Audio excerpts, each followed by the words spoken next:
The stories shared through this podcast do not claim to be real experiences.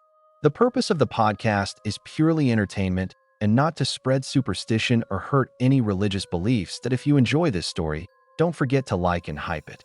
Today's story is about my cousin. His name is Kevin. This incident happened back in 2013 when he was studying away from home in Chicago. That night was the scariest night of my life.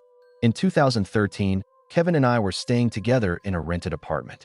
One night, after finishing our dinner and studies, it was around 10 p.m. We were lying on the bed, talking, when Kevin's phone rang, a call from his home. His face went pale as he spoke. For a few moments, he couldn't even respond. Then, he hung up and shouted, "Kevin, there's a huge problem. Dad's condition is critical. I have to go home immediately."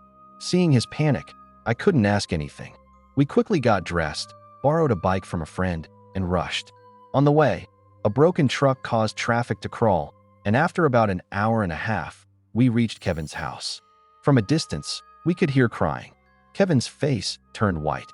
Inside, his father lay on the bed, making strange gurgling noises, his body trembling uncontrollably. Kevin's mother and sister were crying, neighbors trying to help. I immediately called an ambulance and handed the phone to Kevin, who was giving them the address. Suddenly, a sharp gasp cut through the room, and then everything went silent. His father's body was completely still. The room was dead quiet, only Kevin's mother's soft sobs breaking it. Foam started coming from his father's mouth, covering his body like soap. Within minutes, he turned cold and pale. Cries echoed through the house. Kevin clung to his father's chest, sobbing uncontrollably. Soon, the police and ambulance arrived. The house was filled with people. The police decided the body needed a post-mortem immediately. Kevin didn't want to leave his father alone, so we all went together. His father's body was placed on a stretcher, and the ambulance headed to Chicago General Hospital, with police following. It was about midnight. The hospital was quiet.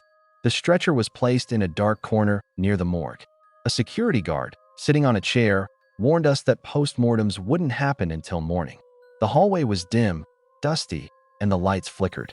Suddenly, a coldness filled the air as if someone had turned the temperature down drastically. The guard left and then peered back through a small window, warning, "Be careful. I'll be back in 2 minutes." Then he disappeared into the darkness. We were alone with Kevin's father's body, covered in a white sheet.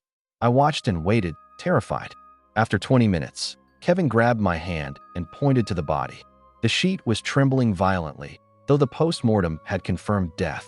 The body started moving beneath the sheet, jerking as if someone was alive inside it. I screamed for the guard, "Uncle, stop this." But he didn't respond. He was sitting like a corpse.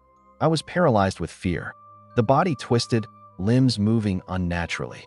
Kevin whispered in horror, "Could Dad still be alive?" My chest sank as I looked at the horrifying scene. Suddenly, the body went still again, but the fear had already sunk deep.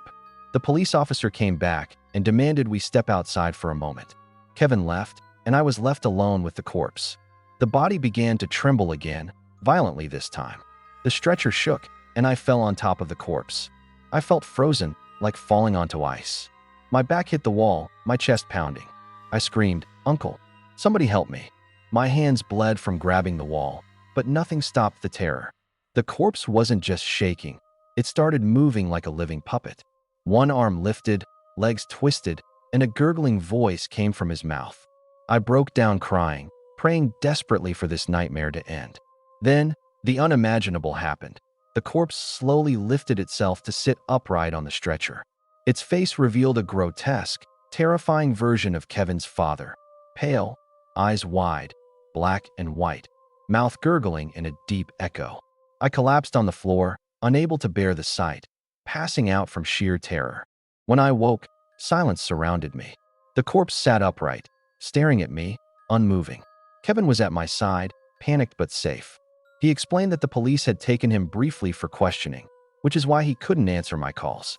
I recounted every terrifying moment: the shaking body, the gurgling, the guard disappearing, the corpse sitting up, and my fainting.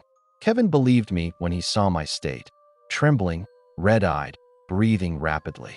He apologized, saying if he had known, he would never have left me alone. That night left me with a fever and a week of illness. When I recovered, I left the hostel and returned home. That experience changed my life forever. Even today, if I wake up in the middle of the night, I see that corridor, the corpse covered in white, that terrifying face, and hear those horrible sounds. I don't want to know what it really was, but I know that night was the scariest night of my life. Dear friends, that was today's terrifying story. How did you like it? Comment below, and don't forget to like and hype the video if you enjoyed it. Share this story with anyone who loves mysteries and horror. We'll meet in the next episode with another chilling story.